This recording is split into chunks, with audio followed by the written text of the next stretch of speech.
Hello guys! Welcome to my vlog. First time my vlog. So, another day, another vlog na naman tayo.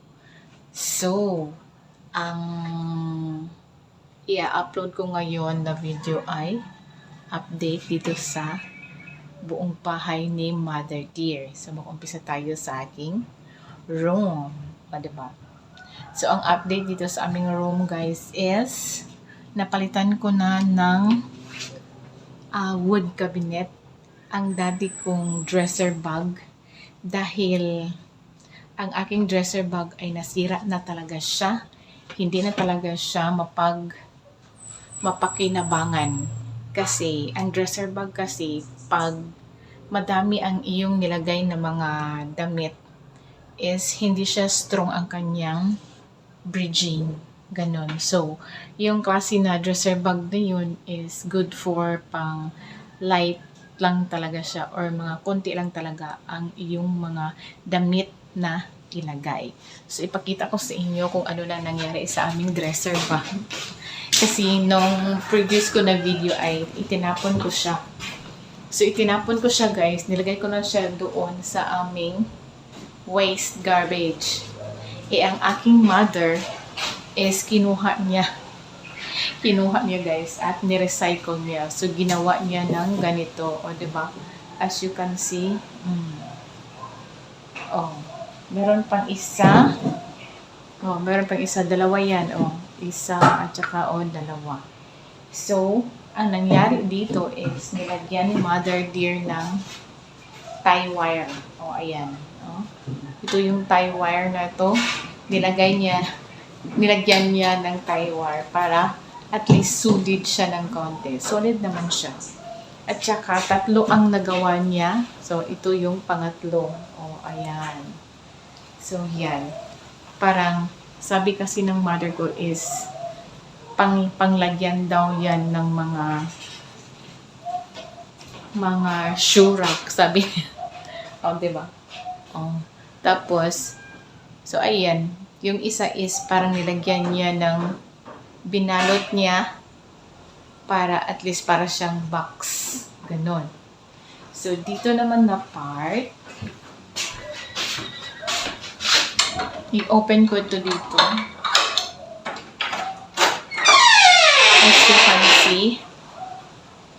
So, ito, as you can see, mayroong nakaharang dyan na yero. Diba? Kulay brown ang yero na ito kasi by the time na uulan siya is papasok kasi dito sa loob ang tubig. So, ayan. So, as you can see, itong pinto namin, bago pa lang yan sa pintura. Pero as you can see, nag-fade na talaga siya. Dahil sa lakas ng ulan na papasok dito. Parang tatalsik, kumbaga. Lalo na pag yung wind blows. So, madala talaga yung ulan. So, ayan. So, yan yung update dito sa bahay ni Mother Dear. At saka, dito naman na part, as you can see, makikita nyo na mayroong kalderin dyan na ilagay. Kasi, meron kasing tulo doon sa bubong na yan. Okay? Merong tulo dyan. Hindi ko siya maabot-abot kasi gusto ko kasing lagyan ng Volcasil. Pero, naghanap pa ako ng ladder para aking gagamitin para matakpan yung tulo doon sa bubong. So, ganon. Kasi, pag bibili naman ako, wala pa naman akong budget. Kasi, ang mahal-mahal kasi ng ladder. Diba? Tapos, dito naman na part, itong decoration na ito. Diba? As you can see the decoration. Ang ganda niya, diba? Mura lang ito, guys. Mabibili niyo ito sa mga anong tawag ng mga tindahan. Yung mga inchik-inchik at mga Korean na mga department store. Marami ganito doon. Mabibili mo lang na mura. So, ayan. So, pinagdikit yan ng scotch tape. So, ayan. So, na-expire na yung scotch tape. So, ang ginawa ko is, nilagyan ko siya ng thumbtacks. Ayan. Sa bawat dulo ng frame na to. O, diba? So, maganda naman siya. As in. Okay, so another update na naman is dito na part. Itong pintuan na ito is kwarto kasi ito ng aking anak. Itong part dito na parang hinges. Yung hinges sa itaas ng pintuan na to is yung ang tawag doon, yung ganon niya is natatanggal. Parang naubusan na siya ng oil, ganon. So magtaka yung anak ko pagbukas niya dito sa kanyang pintuan is parang na-outbalance na yung pintuan. So yun ang update. So madaling mayroon ng mga defects, 'di ba? But don't worry, that's life. That is part of the house, 'di ba?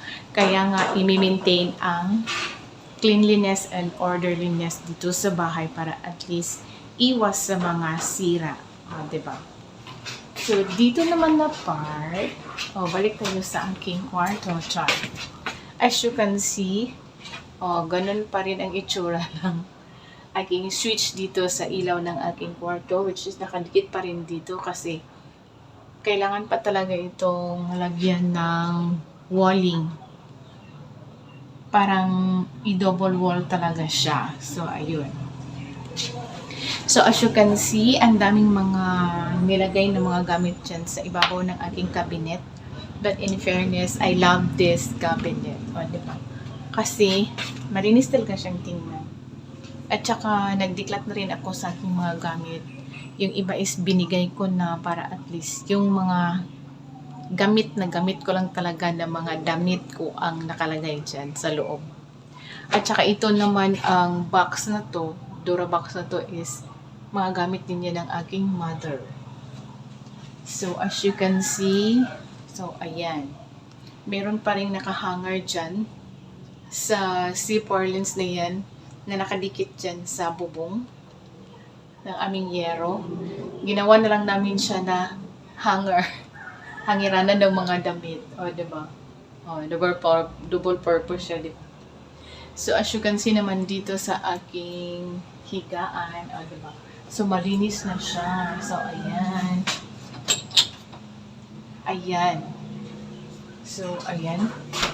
O, dito, dapat din siyang lagyan ng isa pang walling dyan para maganda siyang tingnan. Okay? Then, dito naman sa aming mga sahig, as you can see, meron siyang mga white color. Kasi, ang nangyari dyan is, by the time na merong mga mabibigat na bagay, tapos iurong-urong mo siya, yun, gagasgas siya, or malangkat, anong tawag dyan? Ma-detach yung sa plyboard, 'di ba? Kasi by layered naman kasi yung plyboard. So ayun, mabitak siya tapos na siya, magasgas. So ayun. So yan, yung white na yan.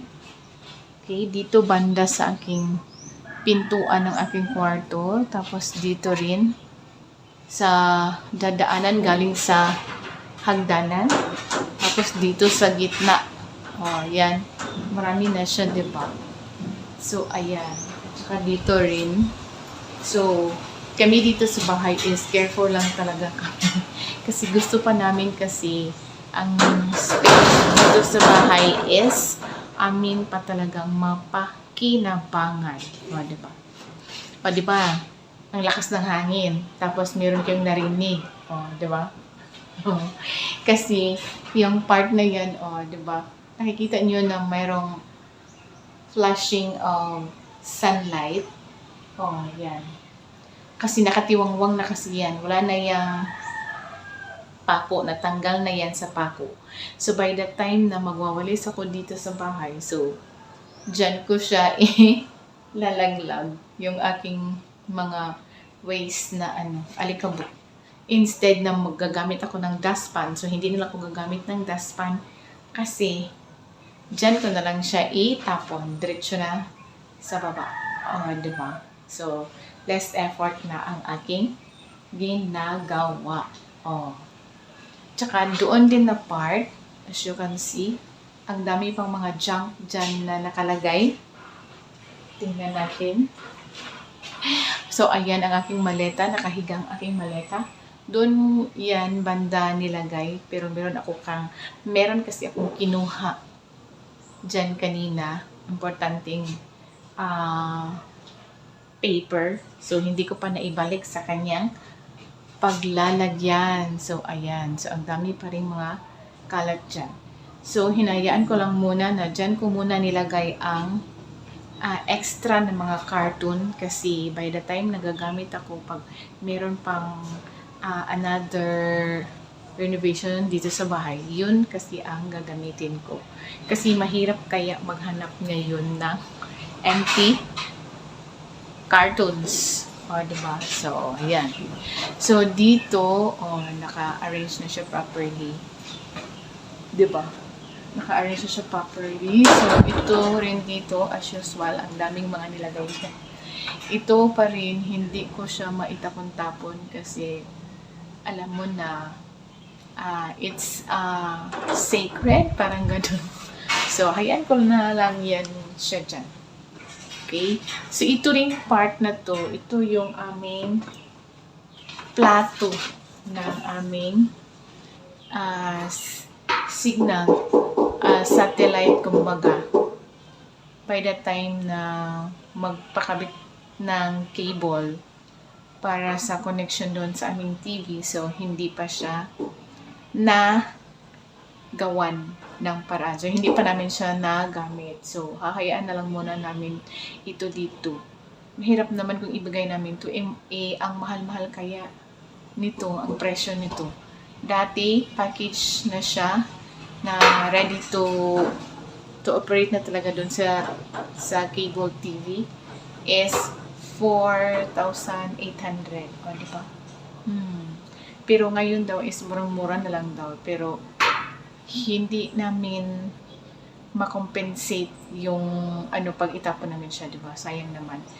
Kasi sooner or later, magagamit din namin to. Ikabit din namin to ulit. Di ba? So, yung part na yan is yan yung mga gamit namin for mga Christmas decoration. So, hayaan na lang muna namin yan dyan.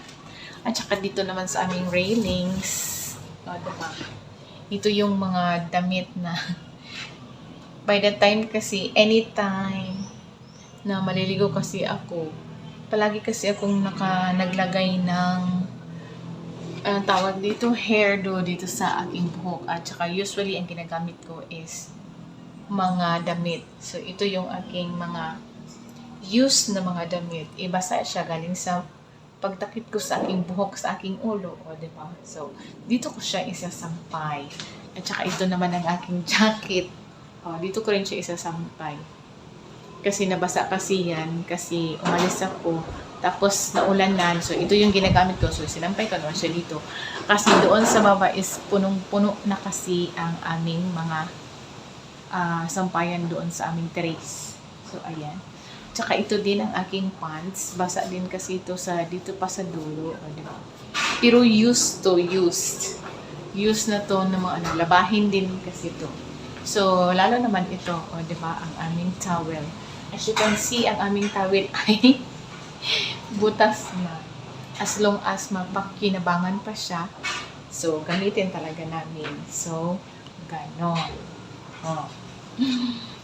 So, saan pa ba? Okay, update. Okay. So, yung light na yan is yan yung solar light namin. Nag-iisa lang siya. So, by the time na walang kuryente, so, ready to, na siya, to support as light. Diba? So, ang kanyang solar panel naman is nilagay namin dito sa makikita niyo ba? Yan dyan, Yan. Yung maliit na yan. So, yan yung Yan ang solar panel niya na connected dito. Kaya, ayan, meron siyang mga light dyan kasi nag-charge yan siya. So, automatic na yan pag gabi.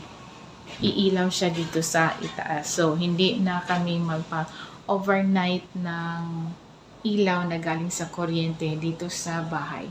To support lang sa parang to light the dito sa itaas ng aming bahay.